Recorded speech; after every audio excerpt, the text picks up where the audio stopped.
Hi, it's Judith, and today in this video I'm going to help you understand why you might earn very well but still feel stuck, unclear, or reactive.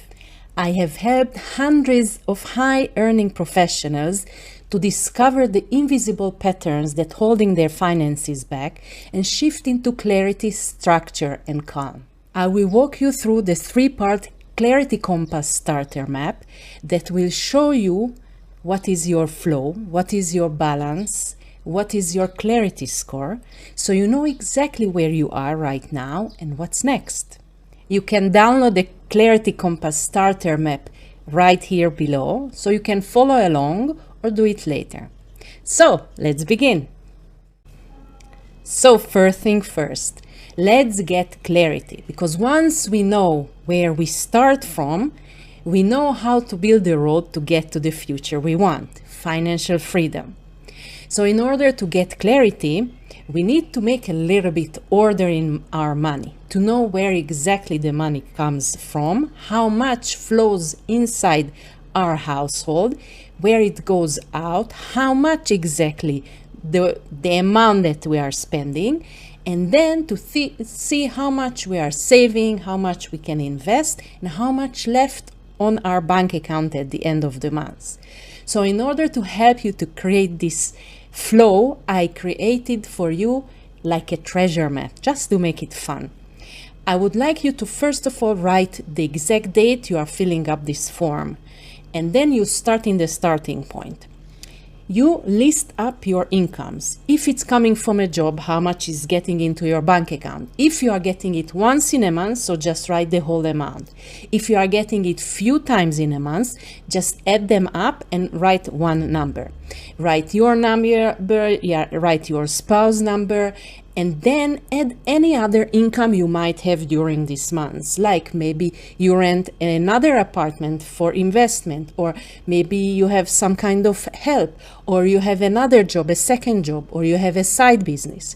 Now, in the brackets, I want to speak about a little bit about businesses, business income. Sometimes people think that whatever they earn from the business, this is their income, and that's just not right.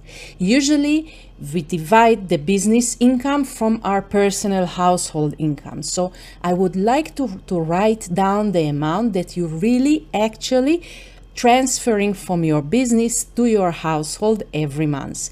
And if this amount is changing each month, so just try to make like an average. How much would you say you can transfer each month from your business to your household? Once you have all the numbers, just add them up and this is your income. Great, so now let's continue with your expenses.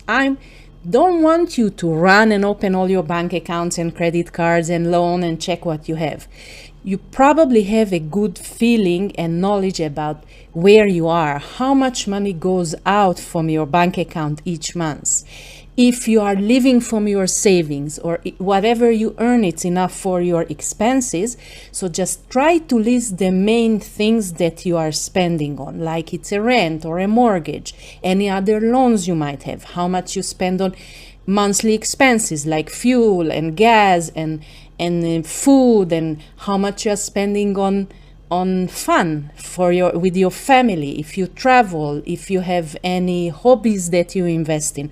So just make a little list and try to write down the number. If you know the exact number, that's great. If you know the number more or less, that's also good. So just write down the number and you can list the type of expenses you have, so it will be more comfortable for you. Now the next part is the fun part. Here is starting the good stuff.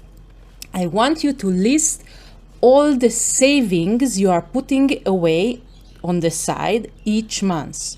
What I mean is, if you have a plan for saving and each month you accumulating some kind of amount and you are putting it on a side, on a saving account or in an investment account, so just please list this values into the brackets, write it down exactly where you are sending it and how much you are sending, and then add it up for the end of the month. And now we have a clear picture, because we know what goes in, how much goes out, how much we are saving, and then just calculate what is the rest. And for the final part of this section, Just please write down in a few words or sentences what is financial freedom is for you. Like, when would you say you are financially free? What's the meaning for you? What has to happen in order that you will feel financial freedom? Thank you. Great. So now we're getting to the second part, which is where you're really headed financially. We made all the way to see how much your income, how much goes out, what you are saving, and what's the end balance in a month. So I want you to reflect, please, and see if it's a negative number, which it means that you are in overdraft, or is it zero? It means that you're not really getting forward and you are not going backwards, you kind of like stuck. Or it's a positive number, it means each month you are gaining more and more wealth. So please just reflect on this number. And now I would like you to write it down. How much is this amount each month? It can be like $1,000, $1,500, $500, it doesn't matter. It can be also a negative number. What is important that you reflect what this number is. And now the important part, please multiply it by 12. What it means, you will see for a year term what's happening with your money. Because obviously if you are in an overdraft, it means you are losing your wealth. And if you are positive, it means that you are in a surplus, it means that you are building wealth. And then you can use the compass to see where exactly you want to go. So just write down this number. I gave you an example. For example, if I have $1,500 extra money at the end of the month, I multiply it with 12, then I will have $18,000 in a whole year. That is an extra amount that I can save or just try to invest. So after you see this number, please take a few moments and think about it. What this number means for you, how you feel about it, and what would you like this number to be. And just write down your thoughts at the bottom of the page. And now we got to the last part. And this is a reflection of how confident are you with your money, how you dealing with money, how you strategize with money, and generally how you feel about money. So I created for you a list of questions, and I would like you to go over each question one by one and give it a score between 1 to 5. 1, it's mean I don't agree with that at all. 5, I very strongly agree with this sentence. Go over and just mark for yourself the number that feels right for you.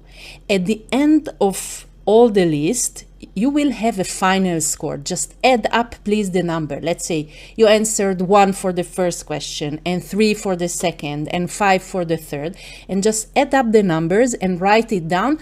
Out of the 50, what is the score that you got? And I would like you to take a look at it and see what surprised you most. Out of the questions, what is the question that suddenly you understand the answer and you said, wow, this is a surprise for me.